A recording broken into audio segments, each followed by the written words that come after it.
To start off this episode today, Dennis Schroder has been absolutely cooking for the Brooklyn Nets to start off the season. Right now he's averaging 24.6 points, 8.2 assists. I would be shocked if those averages stay up, but it's just a measurement of how well he's been performing so far. Now, I'm an absolute Dennis Schroder truther. I believe he's one of the more underrated point guards in this league, one of the most underappreciated point guards in the entire league, and I think he can add a lot of value to any team, especially when looking to win championships, and he's not a good fit with the Brooklyn Nets for that reason. The Nets, they are just they're stuck in the middle. They aren't really fully committed to a rebuild with their roster the way it's set up right now, but they're also not just fully, they're not going anywhere in terms of the playoffs either, so thus they have a lot of work to do with their roster, and I think that might involve trading away Dennis Schroder, especially right now. His value is super high with the way that he's been playing. And any team, I feel like, especially one that looks to win a championship this year, I think they could absolutely use a guy like Dennis Schroder.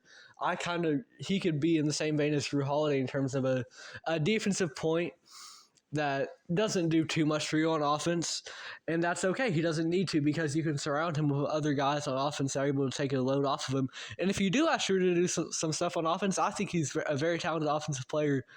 It's just a matter of he's not necessarily the guy that you want always taking the last shot. And that's okay. He doesn't need to be. I think he's one of the best perimeter defenders in the league at the point guard position, especially for his size at just 6'1". He's a really quick player. He uses that speed to his advantage. Absolutely. He's real shifty. He's a great floor raiser. He doesn't really have many weaknesses either in terms of, his defense is good despite his 6'1" frame. And he's not the best shooter, but he's still not a net negative in that area. So Schroder doesn't really do a lot wrong. The one negative you could kind of have for him is that he might play hero ball sometimes. However, on the team that he's on right now, he's kind of got to play hero ball, because who else is? Cam Thomas, right? You've got two bucket getters on that team. One of them's going to be playing a little bit of hero ball. So I think that if Schroder went to an environment where he didn't always have to be the guy that's putting up 25 and 8 right now, if he didn't have to do that, then I think the general consensus on him would be that he's not necessarily this guy that's going to play hero ball, that he can be more of a winning player, because I think he absolutely can be. He has no proper weaknesses. He's at minimum a floor raiser. I think he can absolutely raise your ceiling as well, though. I think he can be a very valuable player to a winning basketball team. It's a shame he's on the Nets right now. He's getting to cook. He's putting up the production all right. But in terms of actually contributing and impacting the game, I don't think he's best suited as a Brooklyn Net.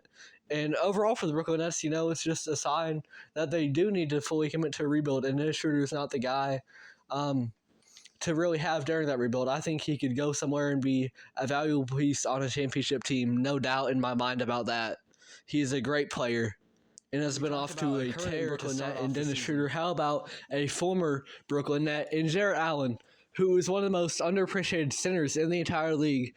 He just scored 20 points and 17 rebounds to put the now 5-0 Cleveland Cavaliers over the Los Angeles Lakers.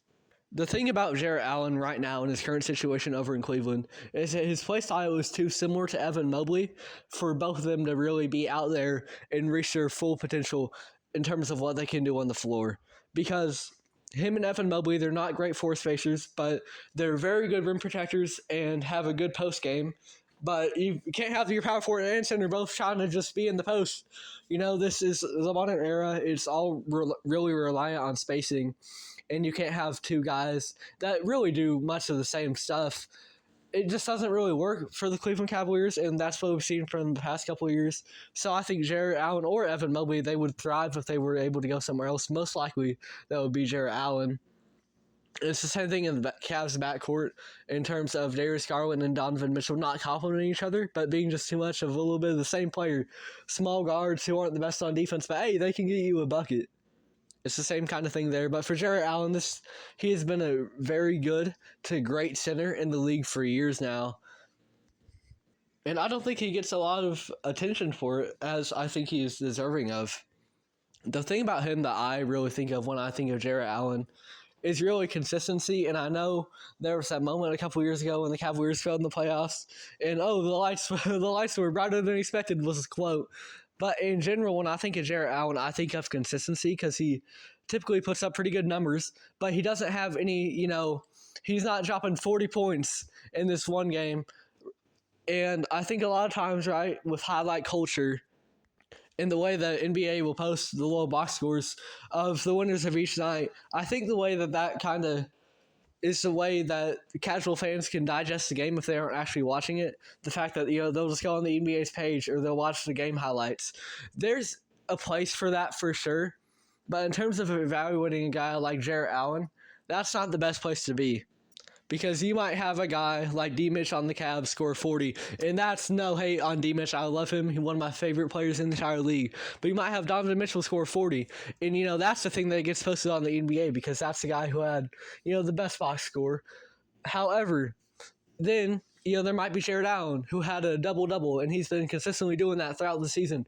But it doesn't get posted as much because his numbers aren't as eye-popping for a certain night because he's just doing that thing every single night. And he's been a consistently solid center for the Cavs. And I think just the way that highlight culture and all that in terms of how the casual fan digests the game, I think it is a negative in terms of how we perceive Jarrett Allen. And I think he's a very underappreciated center for that reasoning because he's just really consistent. Even even though he may have had some playoff lows, overall, at least in the regular season, he is a very valuable, very good contributing player and very consistent in what he does. And as a result of that, sometimes he doesn't always pop up in terms of highlight culture. But hey, he in his own right is a great center. And Jarrett Allen, I think he deserves some more respect around the league, especially from casual NBA fans. I think a lot of what he does isn't recognized just because of the fact that it's night in, night out, not the most eye-popping numbers.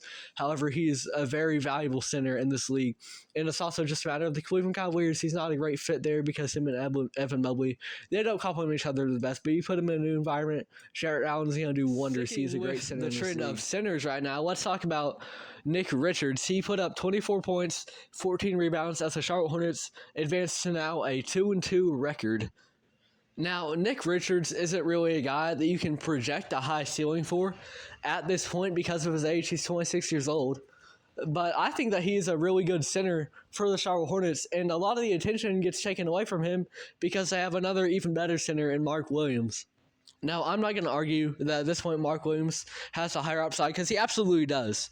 And I think it's just more so a disservice to Nick Richards that we don't mention him enough for what he's done the past 2 years especially. He's played 65-plus games in both years. That first year he averaged 8 points, 6 boards. Then last year was almost 10 points and 8 rebounds. And those are the first years that he's really got minutes because his first 2 years with Charlotte, he wasn't really getting many minutes.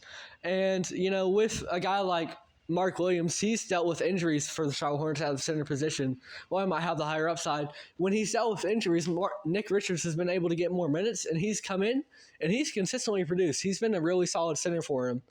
And this year, he's actually averaging 13.5 points and 11.8 rebounds on 30 minutes a game.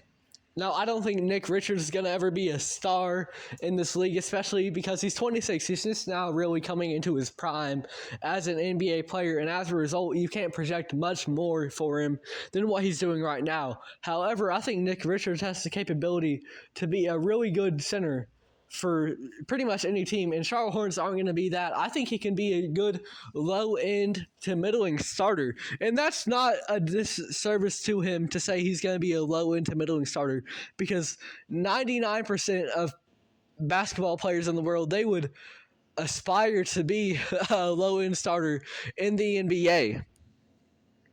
So for Nick Richards to even do that, that's great. I think that he is a very underrated center in this league, and he can be a quality backup too behind Mark Williams. But for the Charlotte Hornets, you're not really going anywhere at this point, right? I think Nick Richards could do a lot in terms of a win-now team. The Charlotte Hornets have a great rebuild going on around Mark Williams, around Brandon Miller, and around LaMelo Ball. However, I think that Nick Richards, with the fact that he's 26 years old and just really entering his peak right now, I think that he could go to a team that's looking to contend and be a good piece, much like I said for Dennis Schroder earlier.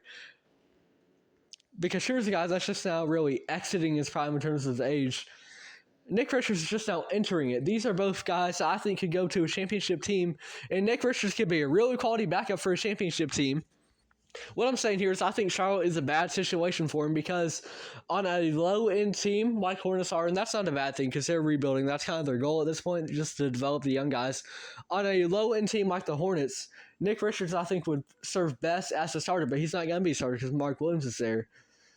But I think Nick Richards, if he really wants to, just put up production, he needs to be a starter on a low-end team. However, as a quality backup, which he's being right now for the Hornets, he's better served on a championship contender. And so I would love to see Nick Richards go somewhere like the Celtics, who could use some depth. I would love to see Nick Richards over there. And I think he can be a quality backup center on a lot of teams in the league, especially ones looking to have championship aspirations. I think Nick Richards can be really good for those teams. And I would love to see him on somewhere like the Boston Celtics. Not that they need much help, though. They've got a stacked roster already. And, Kristaps, he deals with injuries, so it might even be the same thing if Nick Richards is able to come in and be a low-end starter if he was to go to Boston.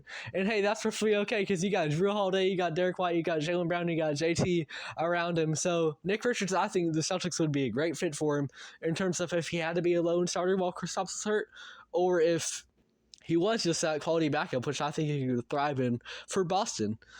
And he's doing that now in Charlotte, but they're not going anywhere in terms of where Nick Richards can really help you. I think he can help a championship contender, and I would love to see him go somewhere else.